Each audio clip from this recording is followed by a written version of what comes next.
teachers, Rona will be, leading us to that meditation. And then I'll be doing a recap of yesterday's sessions, going briefly over some of the concepts and just to refresh our memory. And that will be a perfect segue to a very interesting topic, which is going to be the, the main area of concentration for today. And following that, we will have another ending meditation, and we are hopeful that there will be sufficient time for a very engaging question answer session from you, and our senior teacher Rona can respond to all your questions. And after that, I will make some announcements for the forthcoming sessions. With that, Sister Rona, all yours now.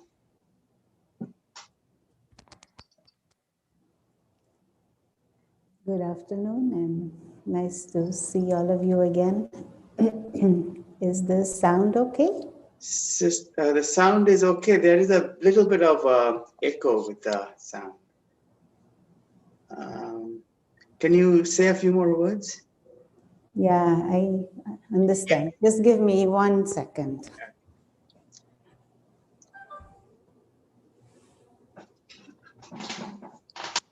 This must be better. Yes. Yeah.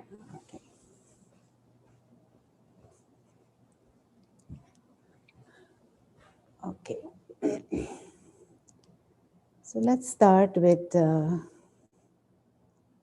meditation.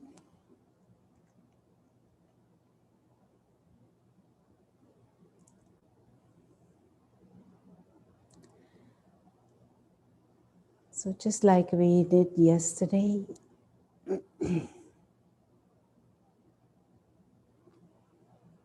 always begin with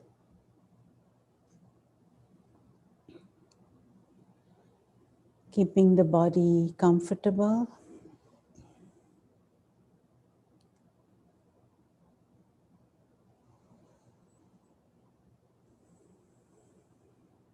And we bring our attention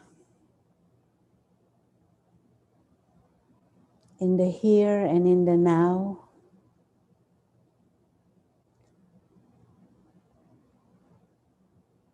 And whatever has happened in the past week and this morning and whatever is going on around us and the condition of the world, we just accept it as it is for these few moments and leave it be.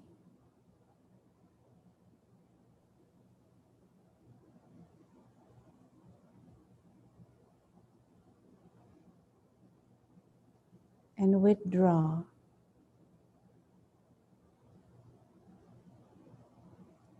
Your attention from the external.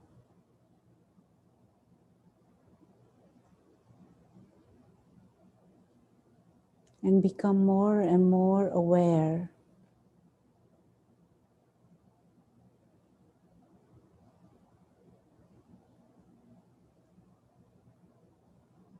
of the essence of your own being, the essence of your own existence.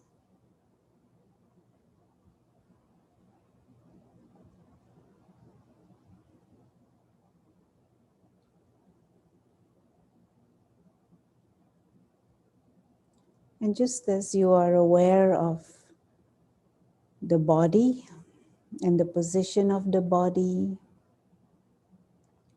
and the bodily sensations, and aware of the breathing, inhale and exhale.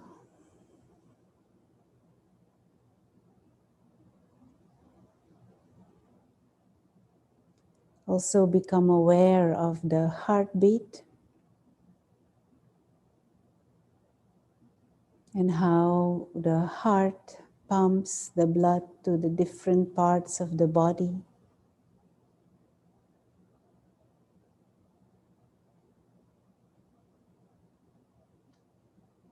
And you are aware of the position of the neck and the muscles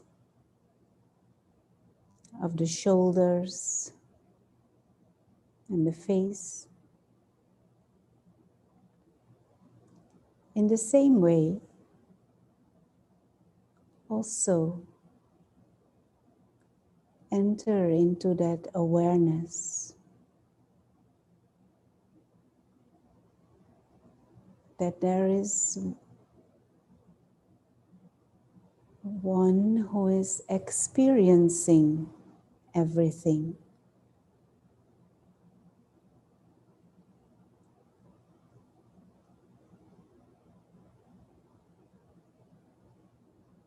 There is one who is experiencing all these sensations. There is one who is thinking.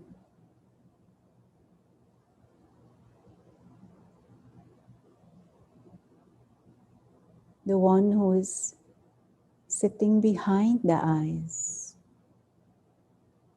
using these eyes as windows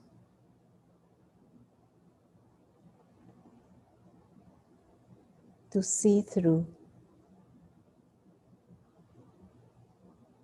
One who is using the ears to hear and using this mouth to speak.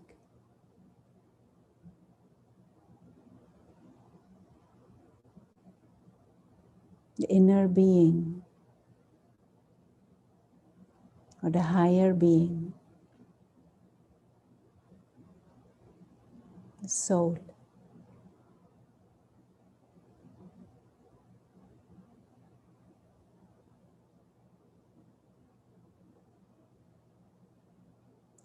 This being of consciousness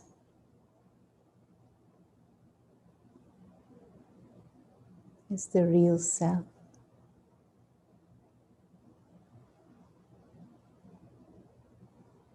And we can use this image of a tiny star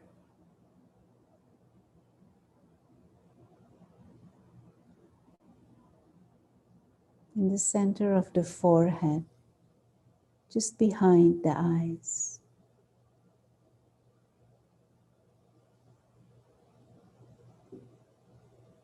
The real self is this invisible being of consciousness. And the body is the vehicle.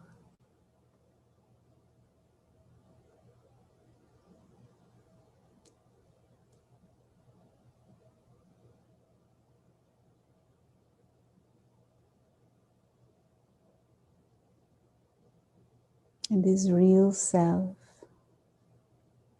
spiritual being, is timeless, endless, imperishable,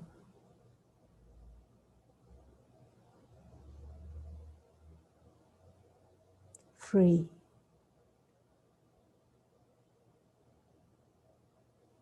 living,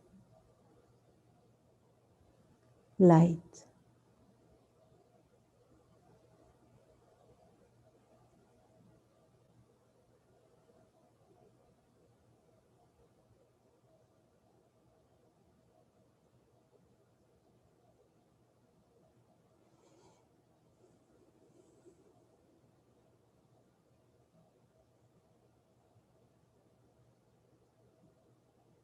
A being who is a guest in this physical world.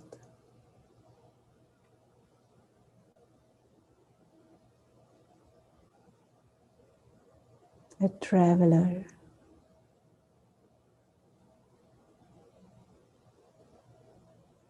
through time and through space.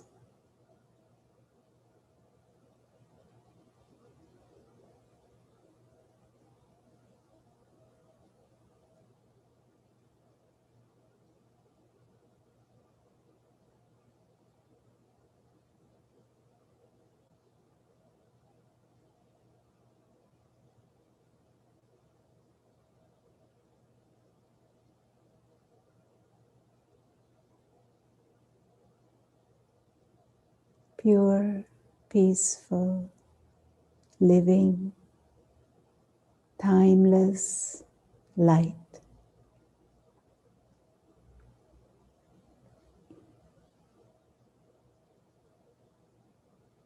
This is the real self.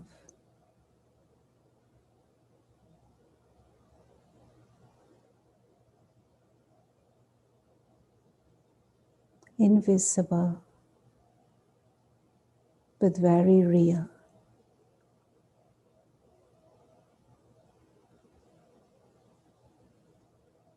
An observer,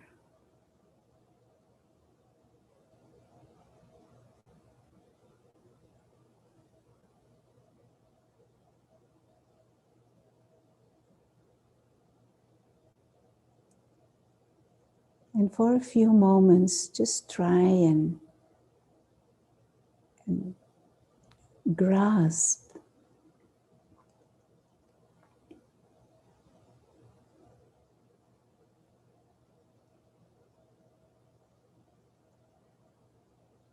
this understanding of the true self being this subtle, refined spiritual being of light.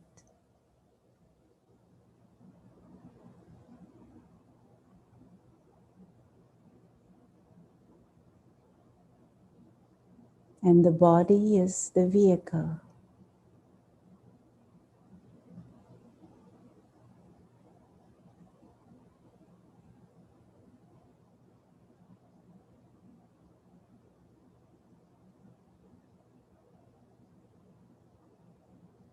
But the driver is this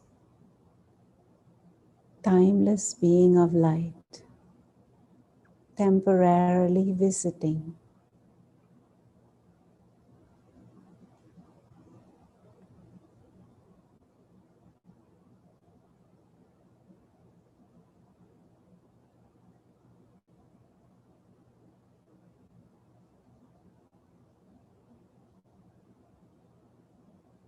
Pure, peaceful,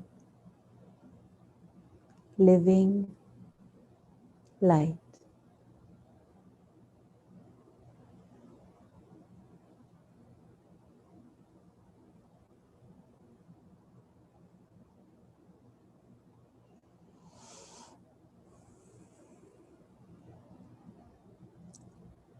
And as we gradually choose to enter again into sound and action, we stay with this awareness. Aim to hold this in the mind. Tiny star, invisible observer.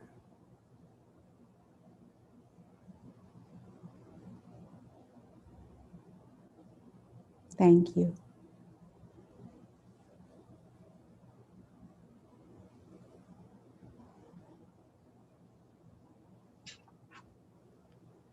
Thank you. And we can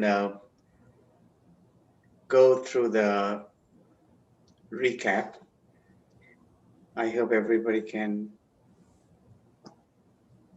see me and the board.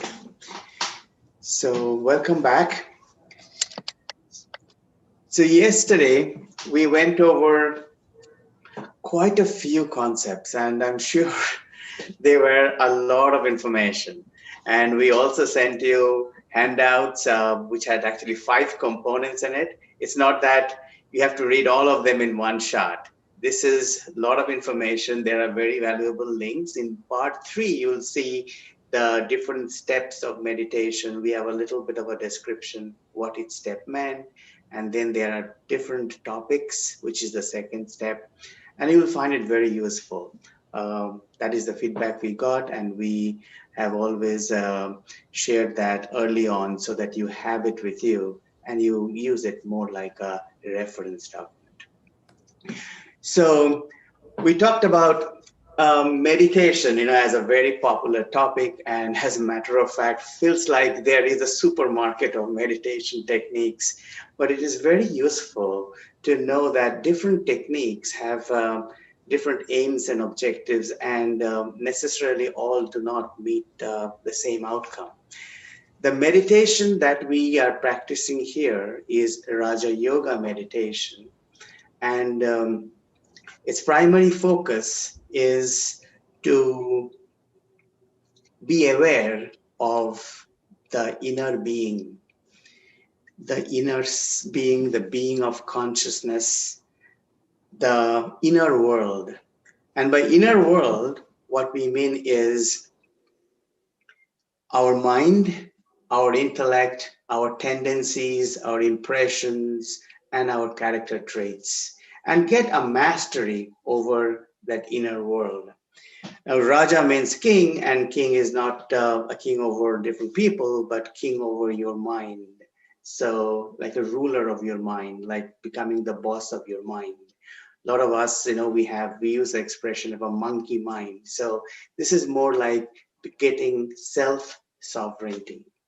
So from that standpoint, this meditation is not about chanting. This is not about slowing down your thoughts or getting rid of your thoughts, because that is a very popular idea about meditation.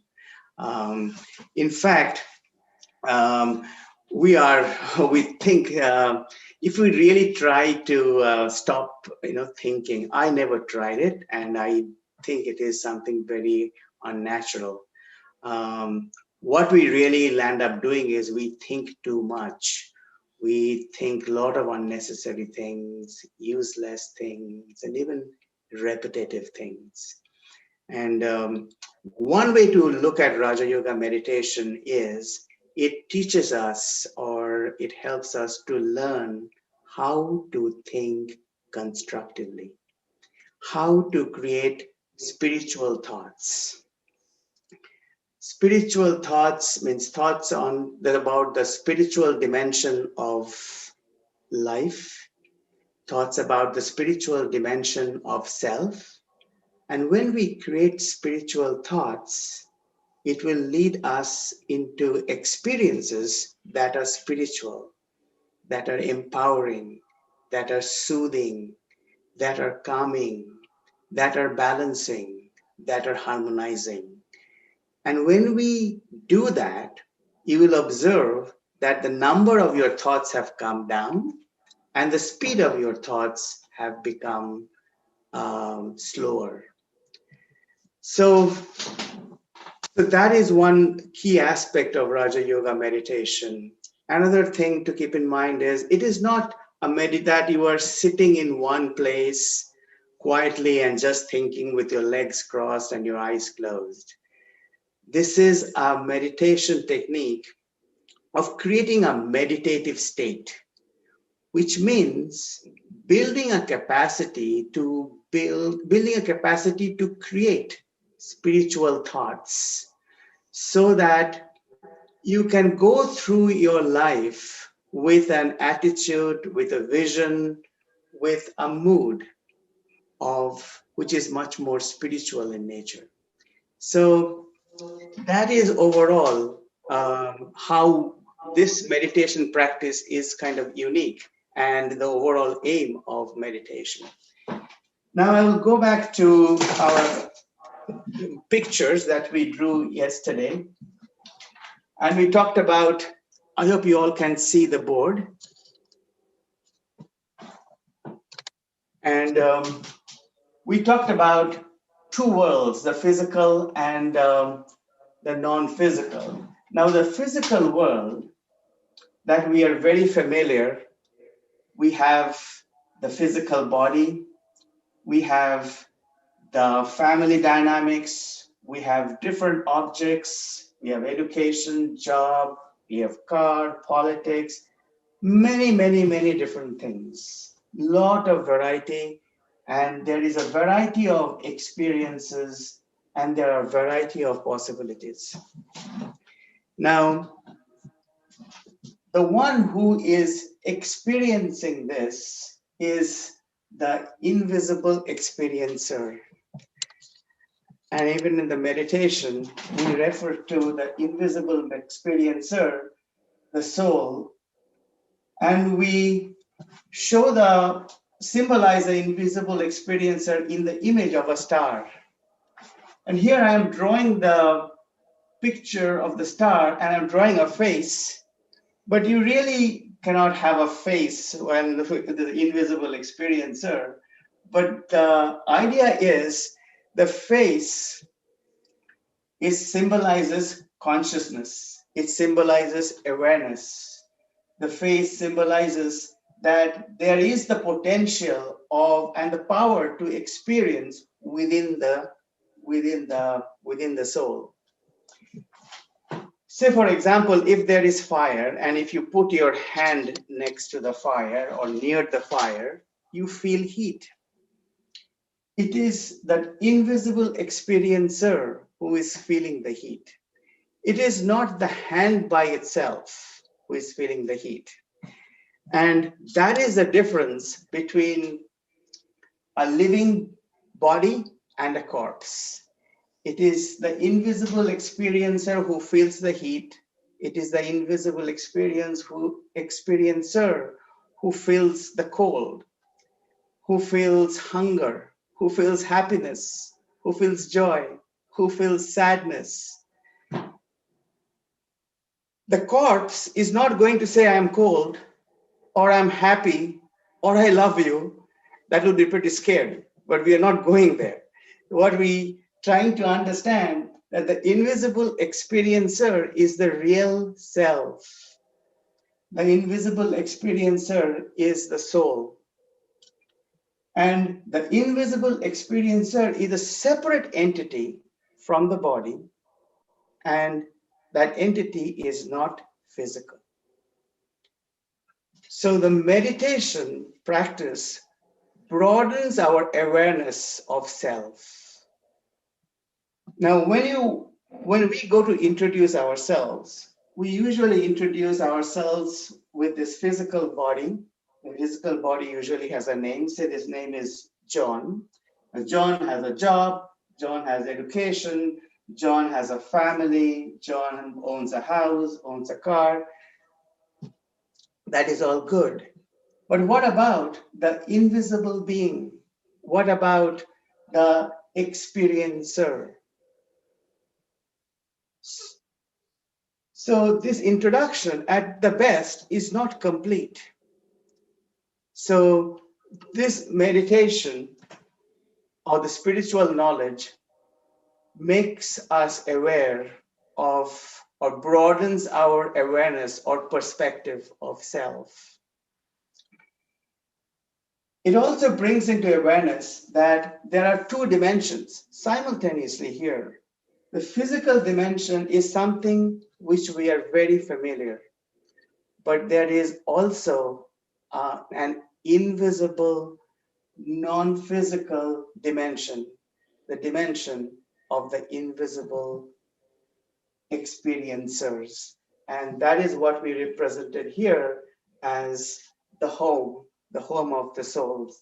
The invisible experiencer is from a different dimension, and the experiencer comes into the physical dimension and experiences all of this using this body, using the physical senses, the eyes, the ears, the mouth, the feeling of touch, to experience all of these.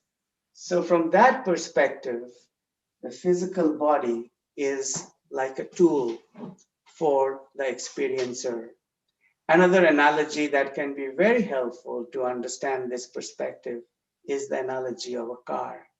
You can think of this body as a vehicle, as a car, and the soul is the driver of that vehicle. And we use this analogy very effectively throughout the course. The few other things that we touched upon yesterday is everything that you see in this physical world is changing, and it's changing constantly, and it's changing unpredictably. So it is useful to know the true self, and to know the true self as a traveler, as a guest in this body, as a guest in this physical dimension. A guest doesn't own anything. A guest doesn't own anything from the place it is visiting. A guest enjoys everything, and at the end of the journey, the guest lives and goes back home. So, truly, you cannot own anything here. When you live this dimension, you move into a non-physical dimension. The dimension here is physical, so you really cannot take anything from here, including your body. So, as you cannot own anything here, you also cannot lose anything here. This whole idea of being able to own something here, ownership, is an illusion, is a belief which is firmly entrenched in our minds. And that is something that we are trying to understand the truth behind, or the spiritual perspective of the understanding of ownership. And that concept is very closely linked with a very deep feeling, which we talked about, the feeling of security, which every one of us are trying to make ourselves feel secure in our own way. But we are all trying to do it at this level. And we are all trying to do it by owning something here. And that is why we get into this vocabulary of using the word my, mine, I own it, or I like it.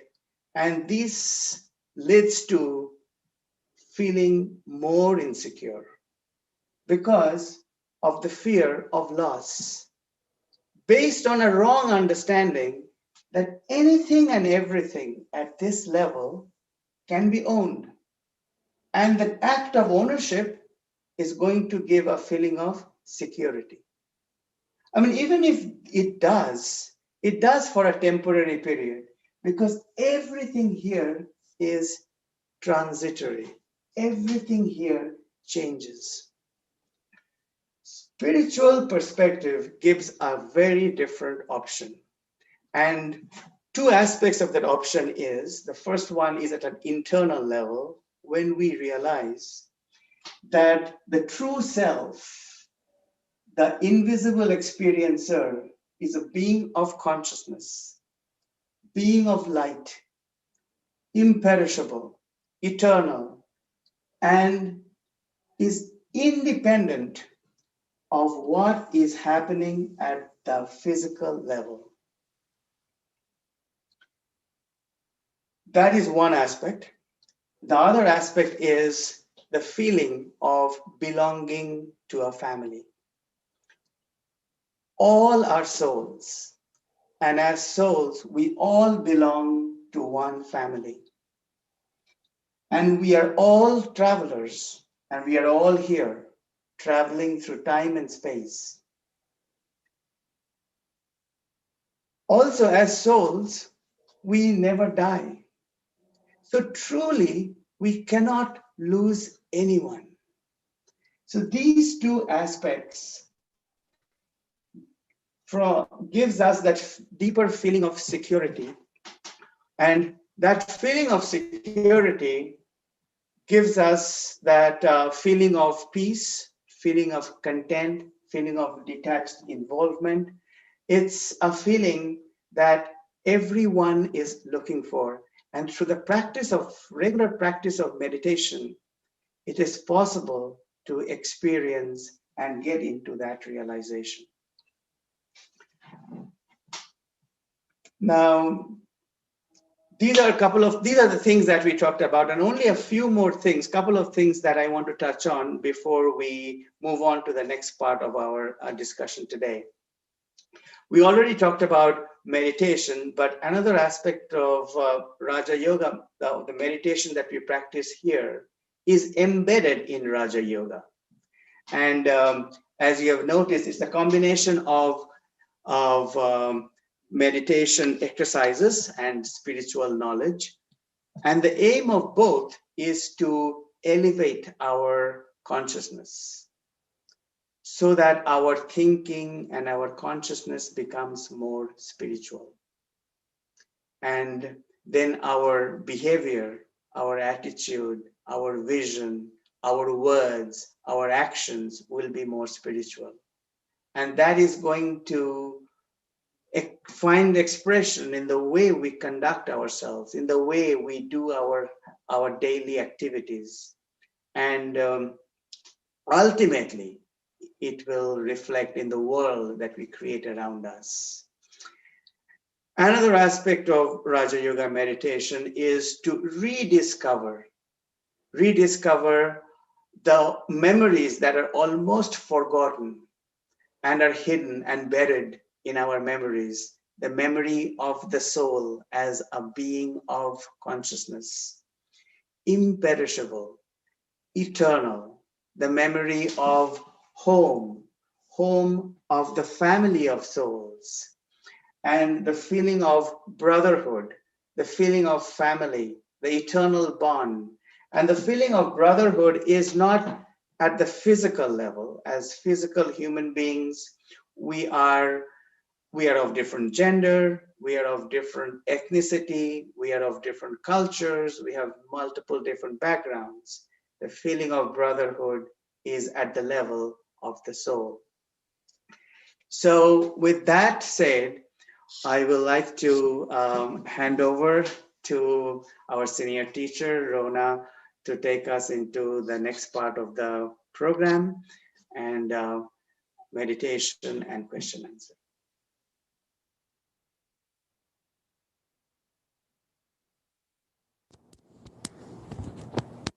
The sound working?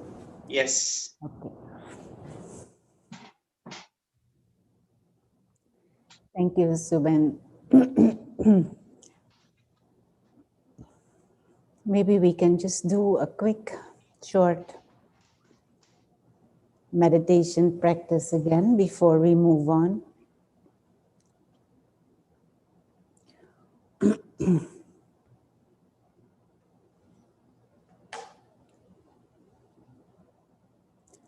And again, in a second,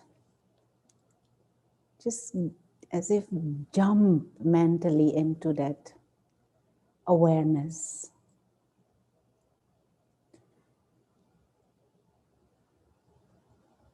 That the real self is a subtle being.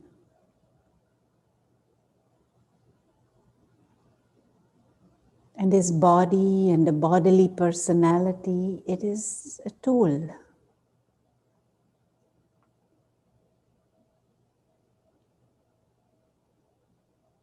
The one who is experiencing this body,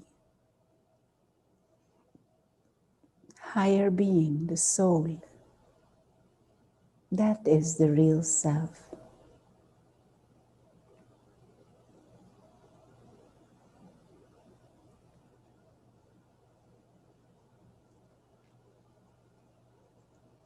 And just like a driver can be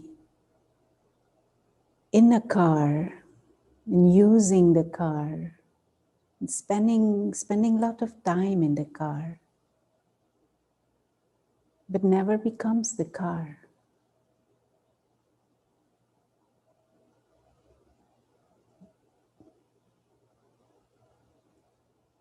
And also the car can finish, stop working, and then the driver just gets out of the car and continues. End of the car doesn't mean the end of the driver.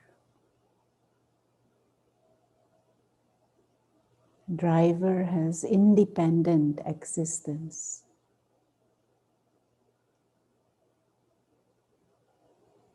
In the same way here,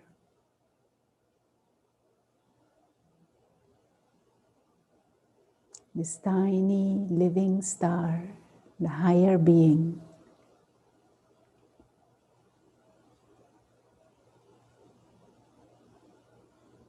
is like a driver, and his body is the vehicle.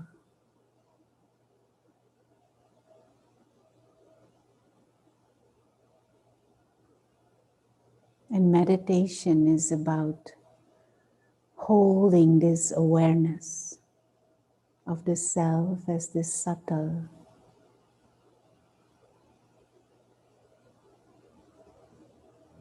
higher being, being of light,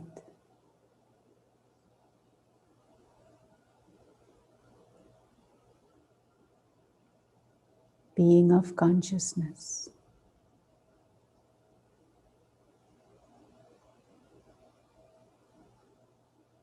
Timeless, imperishable,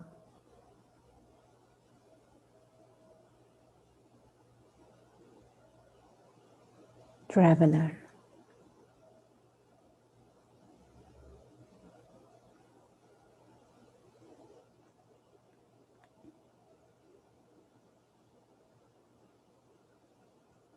And this living light doesn't need anything from this physical world.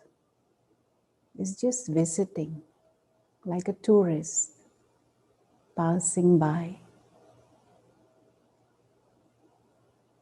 Doesn't need anything, doesn't own anything, can't lose anything ever.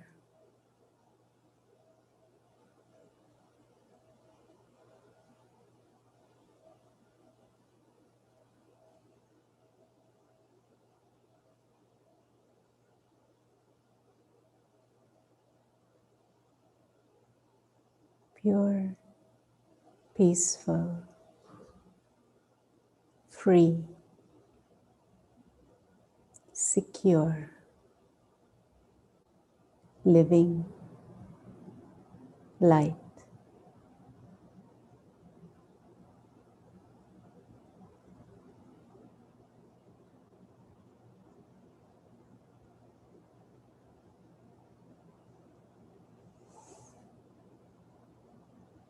And although we come again into the awareness of the physical, and enter into sound and action,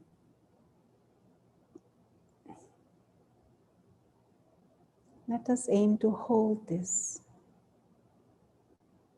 and reflect on this real self, living star,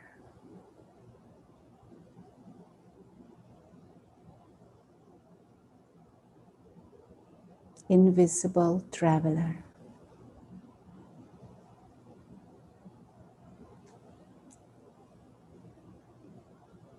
Om Shanti.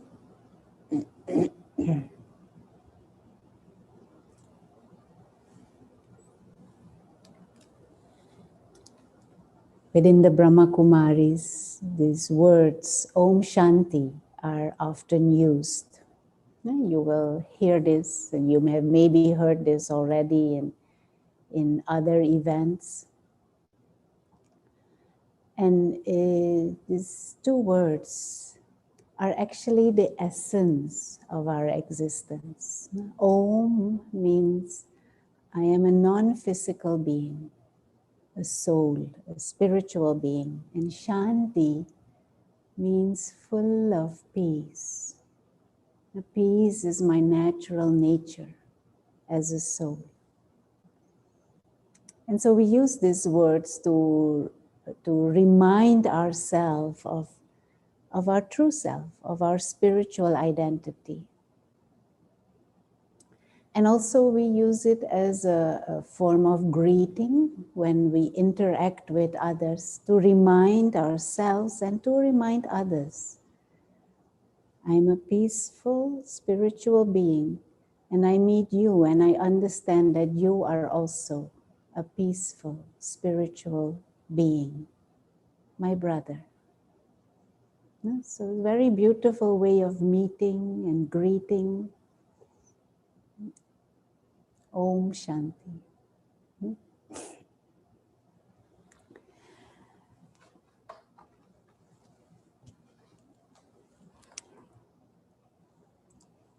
And so, as Subin was already explaining, now there is this physical dimension.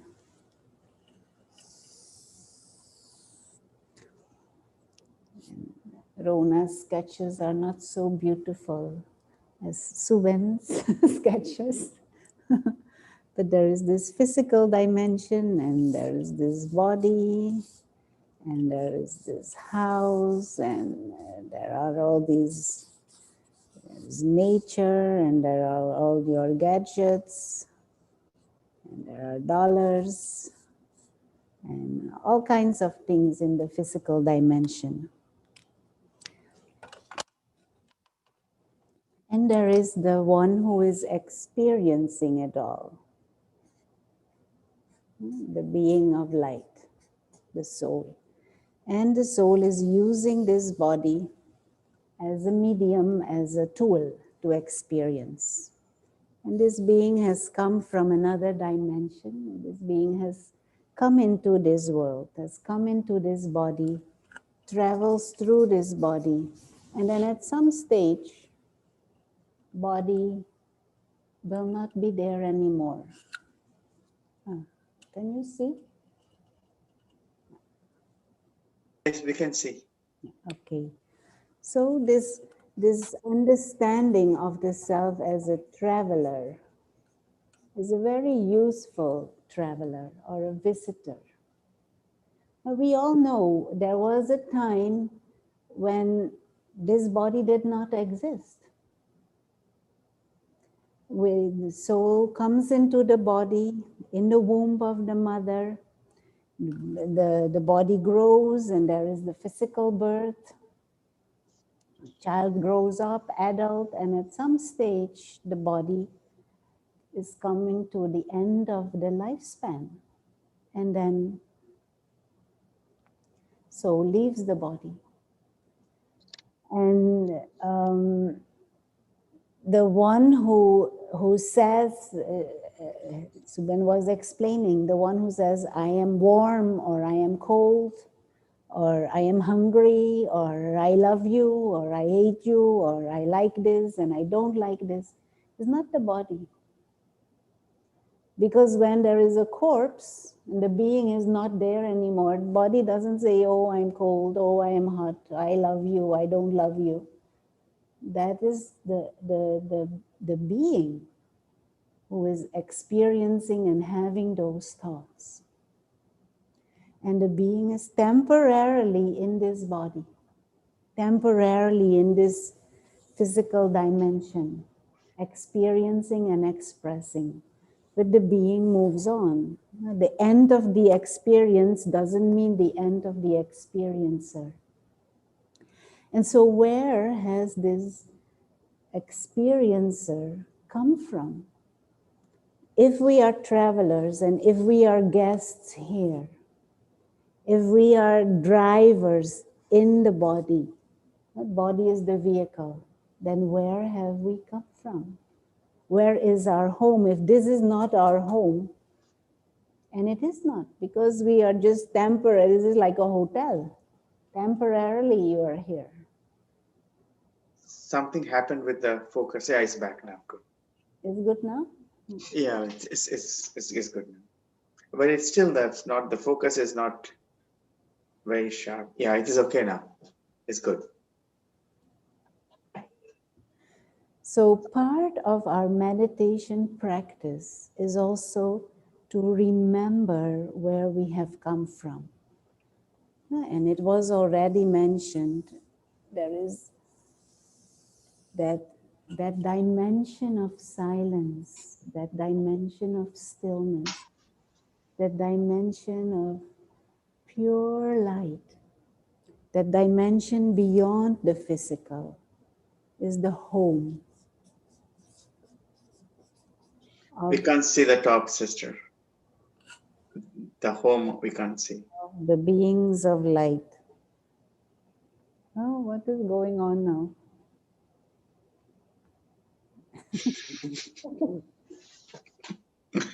Focus is completely off now. Can you see this now, or is it? We can see now, yeah. But the focus, yeah, okay. The home is too much on the top. It's getting. Yeah, but it is focus is. No, the focus is not there too. Feels like a blurred vision. I don't know what is going on. Sorry, the camera is bit. Oh, this is. Yeah. The camera is not doing what it's supposed to do.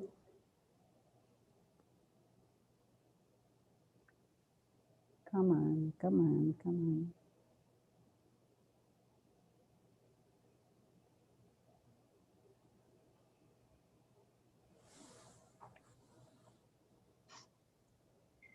I can read Traveler. The home part is little blurred. I don't know why I'm sorry, everyone. Not sure what is going on with the camera. How can we? People are very cooperative. They say no worries. It's good. Anyway, I'll try to just describe it then. This is really funny. So this traveler, the inner being, has to have a home also. Where has the inner being come from? The higher being come from? And that is the dimension of silence and light. And that dimension exists at the same time as this physical dimension. It is a parallel dimension. It is just we are not tuned into and perceiving the existence because we are so trapped in sense experiences, and we are so trapped in bodily experiences, and we are so attached to body and bodily experiences, and we completely identify and with body and the physical world. But the reality of it is we have come from that dimension of silence, that dimension of light. And we have entered this physical world, journeyed through time. And at some stage, we will leave this physical dimension and go back home. And this is the reality for everyone. All, sooner or later, go back home. And we have all come from there. And so meditation is about remembering again our spiritual home. And remembering again that we are spiritual brothers, a family of souls, a family of living stars. And in the home is also, I really hope something can be seen. Yes, yes, yes. Okay, now. And in the home is also who we call the supreme star, the supreme light, the supreme soul. One who is remembered in all traditions and cultures and religions as God, Father of the beings of light. And just to get a taste of this being, just try and grasp someone who is infinitely selfless, never ever selfish. Someone with a mind that is constantly benevolent.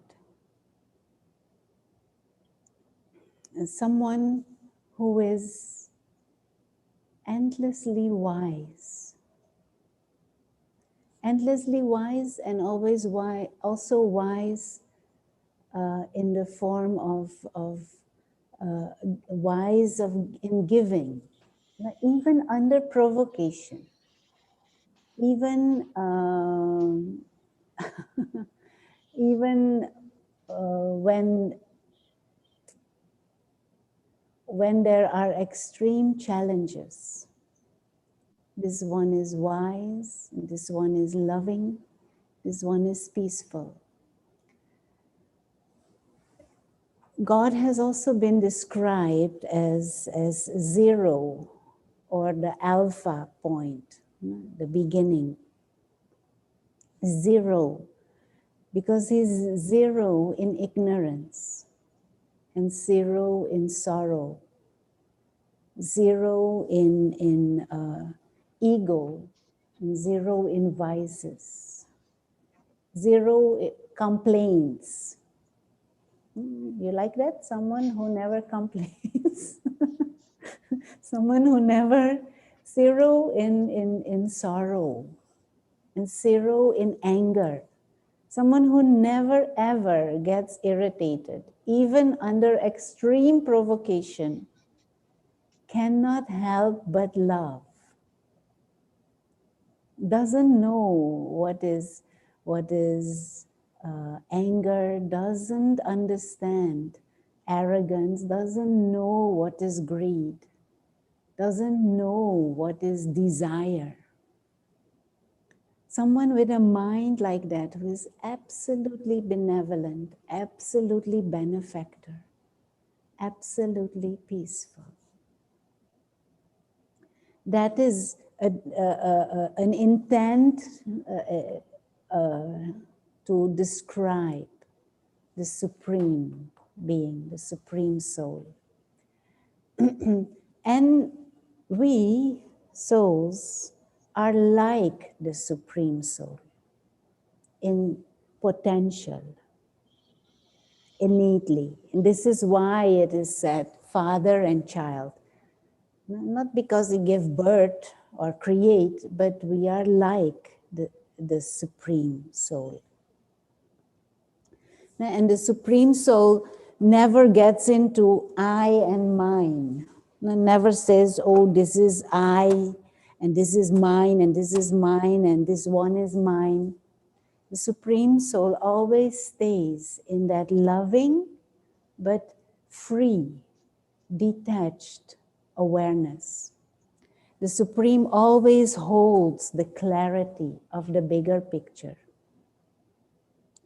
And we can choose to be in the company of that supreme one. We can choose to experience and be in that mental companionship of the supreme by pulling our consciousness to that same level, while creating that same broadened awareness.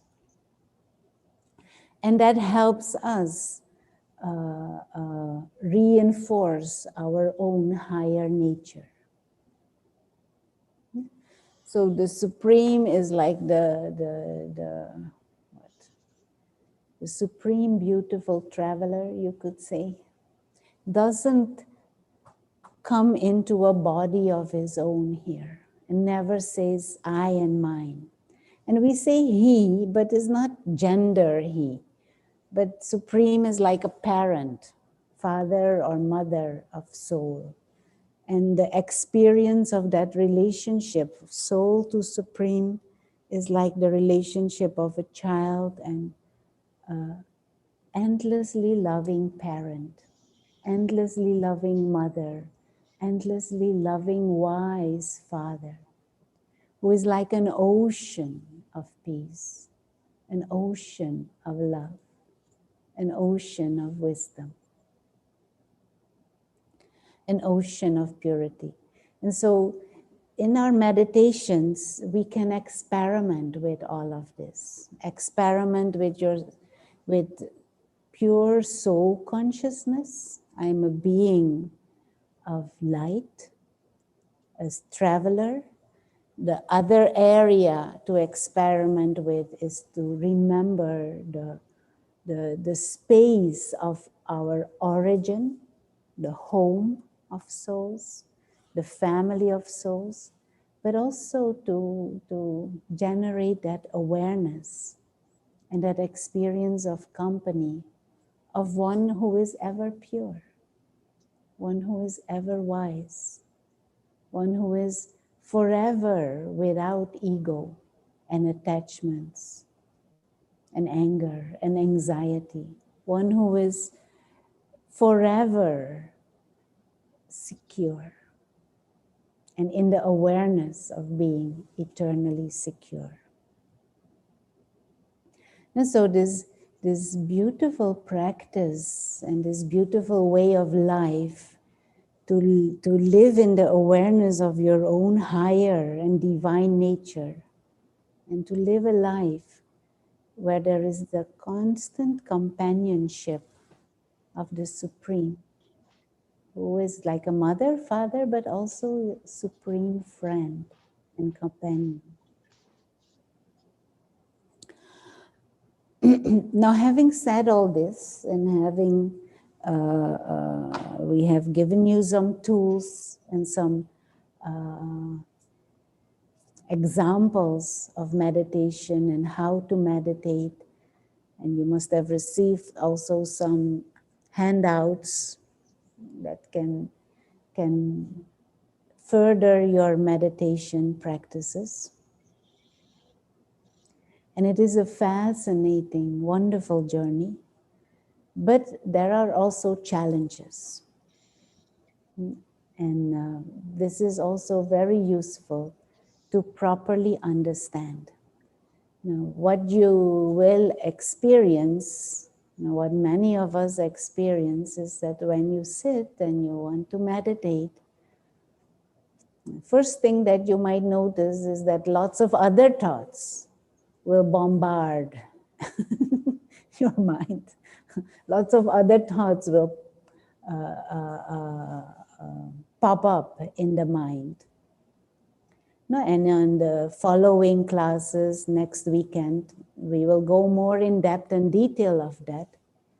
But just to know that within us, there are also the lower tendencies that have taken root, and the tendencies of ignorance that have taken root and that want to pull us down, that want to argue and fight, and that want to say, no, there is no such thing, and what is that, and I don't have time for meditation, there are so many other things I have to do, and so many more important things that I should do.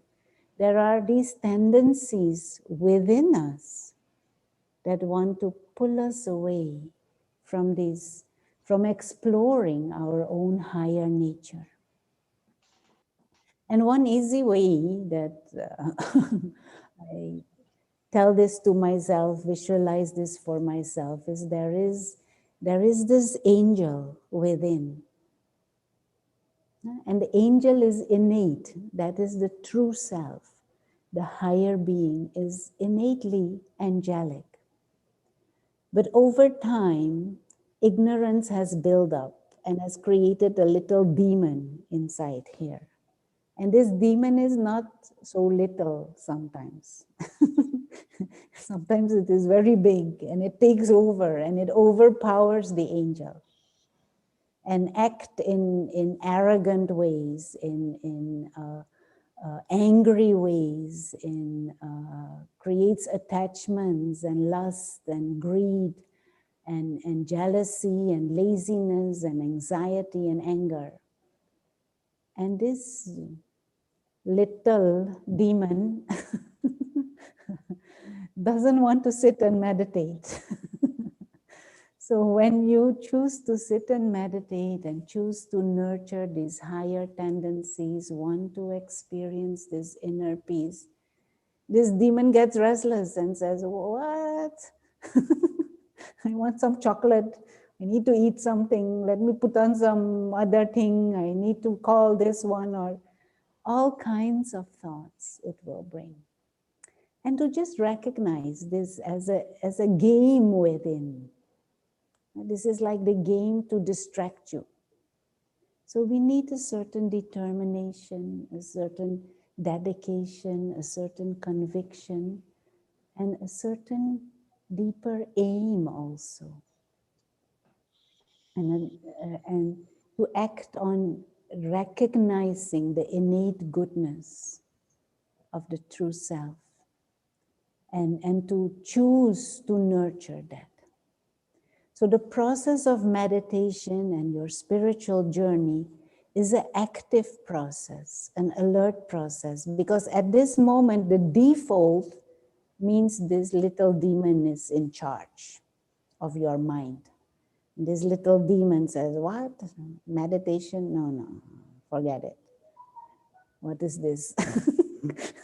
I have some business to take care of. I have something else to do, something better to do. But meditation is about putting the angel in charge and nurturing the angelic within, nurturing the divine within, nurturing that higher perspective within, nurturing that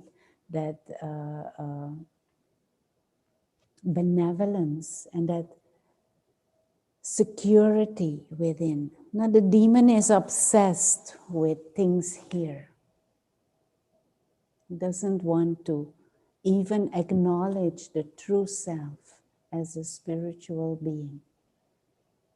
Now, so there is this inner enemy sitting there.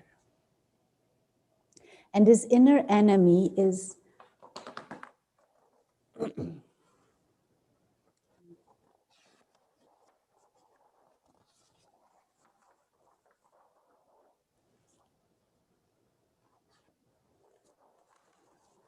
this inner enemy is, in essence, it is ignorance.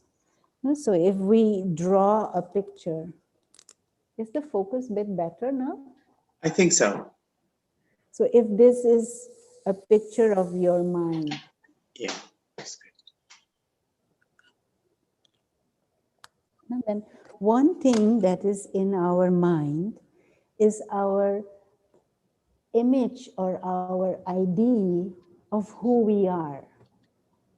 No? And so generally we think of ourselves in terms of our physical appearance. Now, our sense of I is connected with the body. This I or identity, bodily identity. And this I, this image of self, is what we call ego. Now, the true self is a spiritual being, soul, living light. But that is pushed way to the back of our subconscious. Immortal being, divine being, invisible being, traveler. This spiritual identity is as if over time pushed back to a far corner of our subconscious even. And the physical identities have taken over in our mind, which is what we call ego.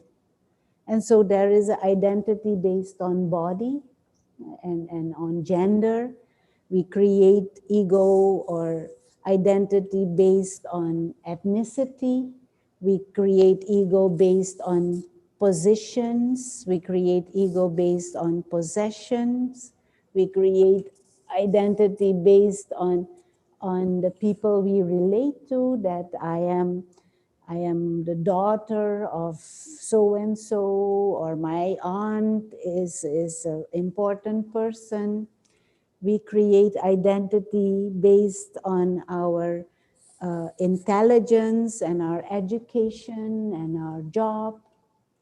Many different bodily identities which are temporary. These are actually roles that we play for a temporary period of time. But our true identity, although pushed back to the far corner in our subconscious, this is what we truly are.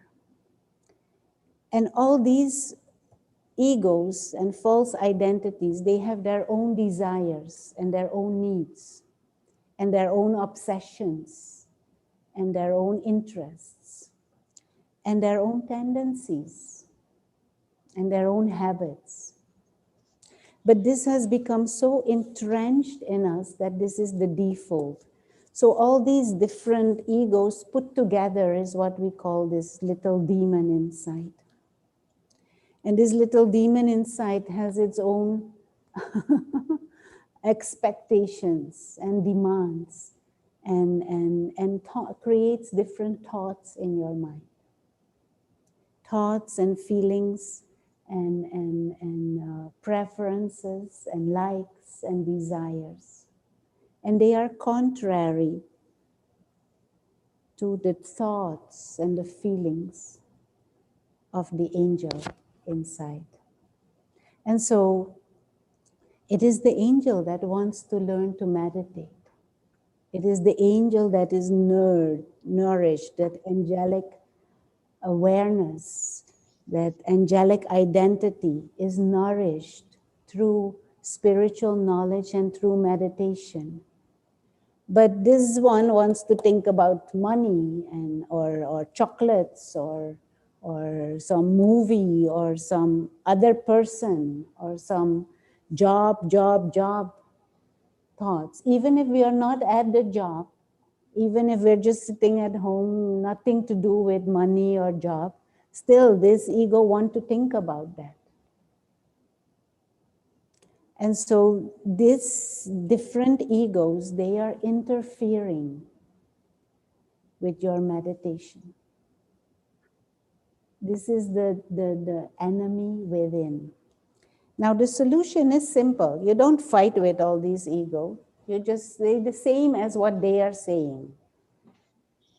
You nurture this soul conscious identity, this soul identity. And when other thoughts come from chocolate or money or iPhone, you say, no, not now, I don't have time. I'm busy. I'm busy here. I don't have time for you. And more you insist, the hype will go down. So more you practice, more you stay with your pure intentions, these will become smaller. And the pull and all those waste thoughts, they will become smaller. The only disadvantage of all of this is nobody else can do this for you. Only you can do this. And that is why you also cannot do this for anyone else. This journey of becoming egoless, this journey of nurturing your own higher divine nature, no one can do this for you. Only you can do this for yourself. This inner journey, this little demon, only you can stop it. And that is why we cannot force anybody else to also come and meditate, or force anybody else to have interest in meditation. They have to decide for themselves to want to nurture this. And you have to do that for yourself. And it is not a one-time decision. Every time it is a decision again. But the experiences are beautiful. The empowerment is so nourishing and so rich. So good luck on your journey in conquering this one and in revealing your own higher nature. So I would like to open the floor for some questions.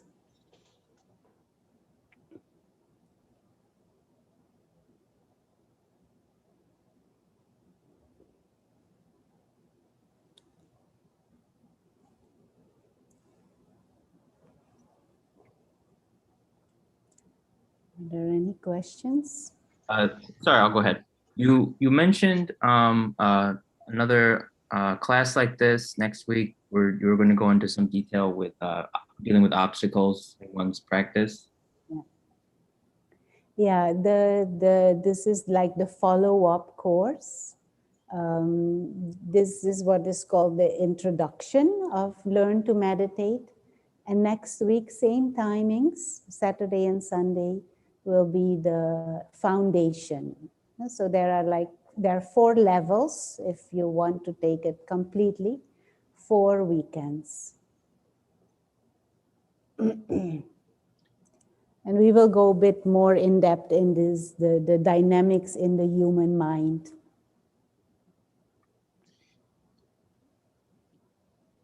There is a posting on chat. Shall I read that question? Okay, yeah, go ahead. It's from Dulce Duran. When you have those type of thought of ego and you cannot concentrate on meditation, what can you do? Oh, you cannot concentrate on medication. I think it was meditation, but I don't know, meditation or medication. It's written as medication. Very good. Sometimes these egos are so strong, no? And the thoughts are so overwhelming that it is a bit difficult to come here. And so what becomes useful at those moments is use other methods to distract yourself. So for example, one of the things that I do when I can't sit and meditate is then I listen to some class of someone else or about spirituality, and I make notes. I write down. So what happens is I am reinforcing higher nature thoughts, but in an active physical way. I'm listening to what others are saying, I'm seeing them, and I'm listening and hearing, but I'm also writing it down. So I'm forcing as if my mind to be extra focused. And that usually helps me. And because there is a bit of extra concentration through action also, because I'm writing and I'm thinking and writing, it is also nurturing this, and it is not allowing these to be more active. And if I do that over a period of time, I start noticing this becomes bigger and stronger, and the quality of my concentration on soul conscious thoughts becomes better. Because we have been allowing this for a long period of time to be big and grown, and this one is small. So we have to find little methods to stop the chatter and focus here, and journaling or writing notes, listening to to or watching sessions on spiritual knowledge from others and writing things down or drawing things, it as if creates an extra focus and shuts down some of this chatter. And if I do that consistently, this builds up power and this becomes weaker. So that is one method that I do. Or I read something spiritual, and what I read, again, I make notes of it. See how much I understand. So as if I'm focusing my mind a bit extra on what I am reading and what I am writing down. Yeah. Thank you. There are two more questions I'll read out. This is from Mona. So is it effective at all to tackle the egos, or more effective to focus on awakening and charging the soul? Actually, we need to do it both. It is like a double-edged sword. We need to nurture the soul identity by creating consciously thoughts and feelings and listening to things that nurture this. But at the same time, we should not feed these egos. And feeding these egos means creating thoughts that they want and acting upon it. Now, say, for example, one ego may want chocolate all the time. Then don't give it chocolate. It's not healthy for the body.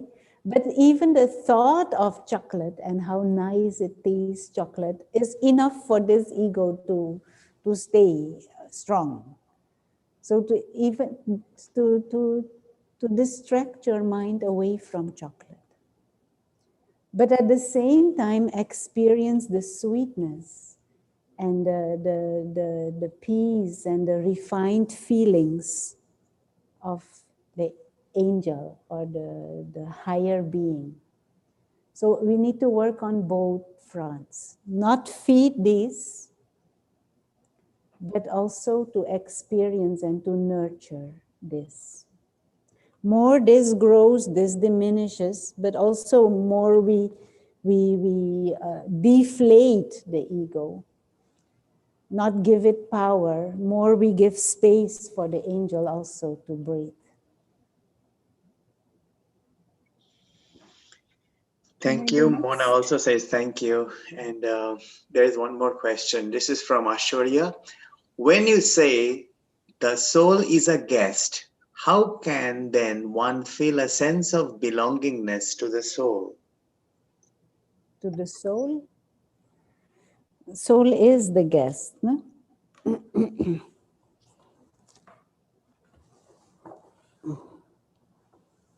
This word, yesterday it was mentioned, this word human being. Human is the body and being is the soul.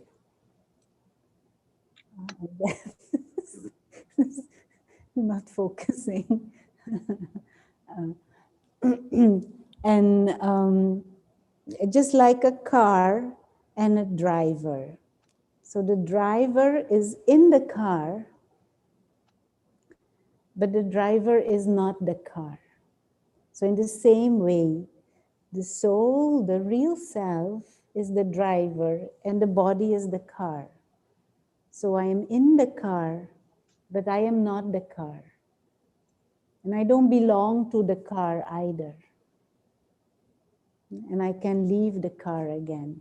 But what has happened, we have started to identify with the body. So when we use the word I, many times I feel I is this. And Raj Yoga meditation is about waking up to the fact that I am not this body. Even though I thought all my life I am this body, the real I, the real self, is the driver in this body. So I'm not sure if that exactly is what you mean. And the body belongs to matter.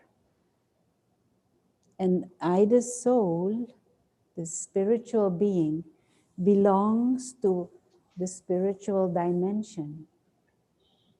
And I'm visiting here. And there is an interaction between the soul and matter, yes. But I never belong here.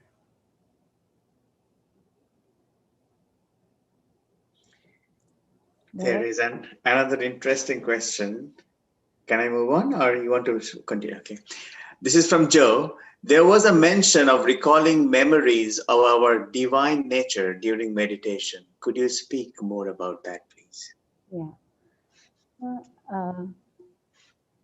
Those of us who are here, we all deeper inside longing for some peace or some harmony or a feeling of freedom or a feeling of justice or something more transcendent, no?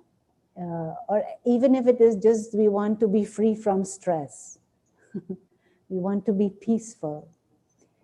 This is like, it is within our consciousness that this is possible for us. There is some memory stored within our consciousness, and that memory makes us long for these things. We cannot long for something that we have not experienced before. There has to be a prior reference.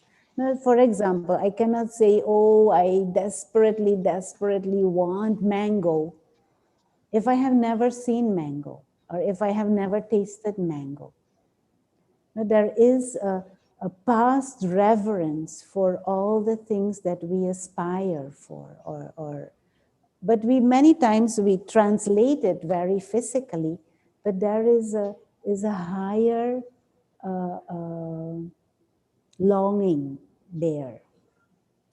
And so in meditation, what we are doing is we are allowing our mind to declutter from all the ego and attachments around this and allow that higher nature of the true self to be revealed, to wake up, to open up again. And our memories in the form of longing will recognize this is truth. This is who I am. I'm not sure, it's a bit clumsy the way I'm trying to explain it, but we have within our subconscious, there is the memory of our higher nature. It is stored there, our angelic nature. And in meditation, you allow this to be, what is it? To free this. And these memories, you will, when you get a little bit of a taste of that calm, you says, yes, this is it. And it is not necessarily memories in the form of thoughts only. It can also be memories in the form of feelings. And so to remember again the higher nature of the true self, to remember again that dimension of silence and light, to remember again that time when we felt absolutely secure and serene. Light. I hope that helps. Okay, but time goes so fast. I think Subin has some announcement. announcements. Yeah. Can I ask one question if we have a little bit of time? Or Sure. should we? Okay, thank you. So tell me if I'm wrong. What I understood so far, it's meditation is we are trying to teach our soul, the being, to go into its original nature. peace, purity, and all the other things, and trying to reduce all the I's. Is that what we are trying to do? Yeah. To Yeah. rediscover the true self and to live that, not to come into a state of mind where the mind is just filled with the soul identity.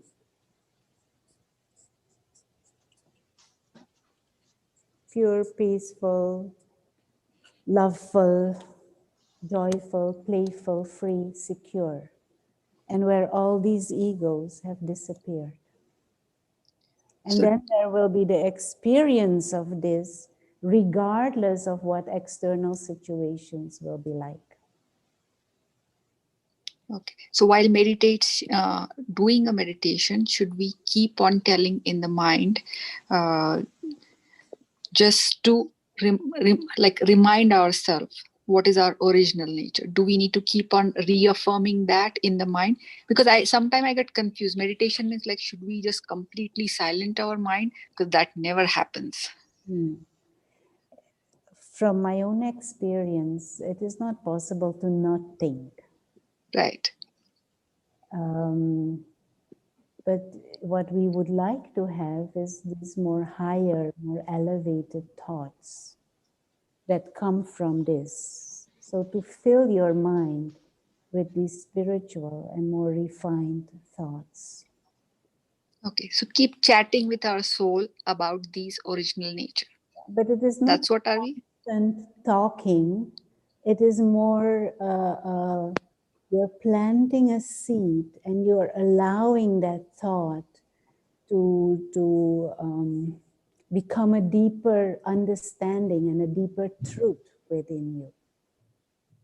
So it is not like a repetitive, I'm a guest, I'm a guest, I'm a point of light, I'm a point of light, I'm peace.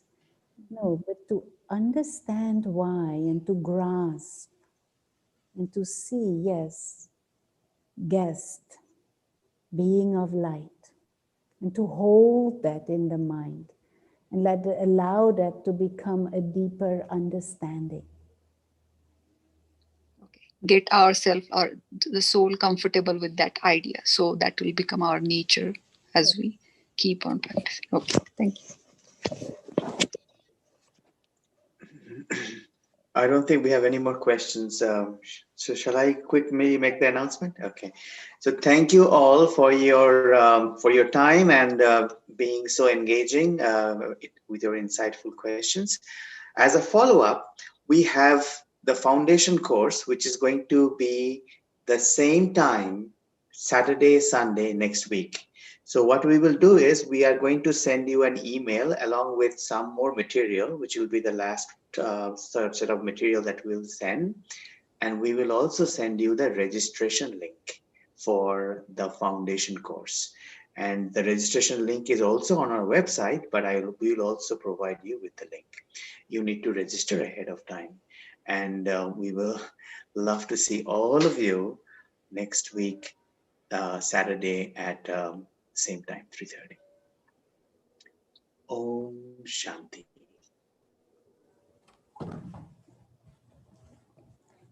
Thank you.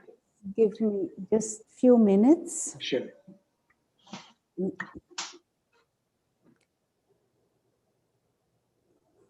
And so again, in a second, come to this awareness.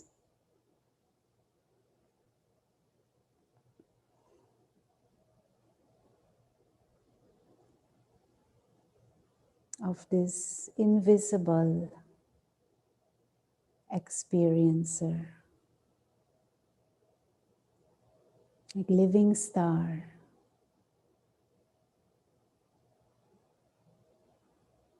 one who is operating this body from behind the eyes. And just hold that thought in your mind.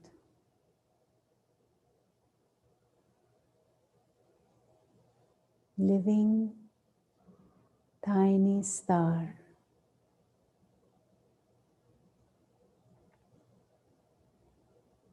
timeless, immortal light.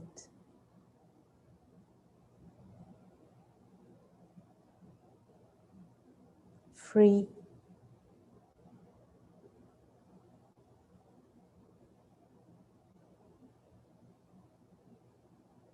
pure, peaceful,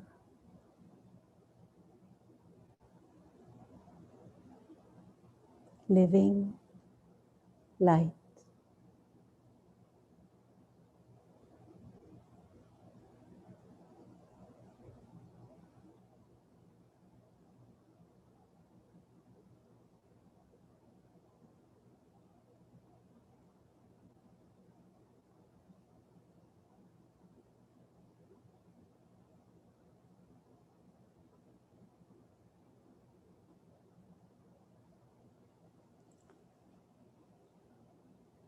Om Shanti.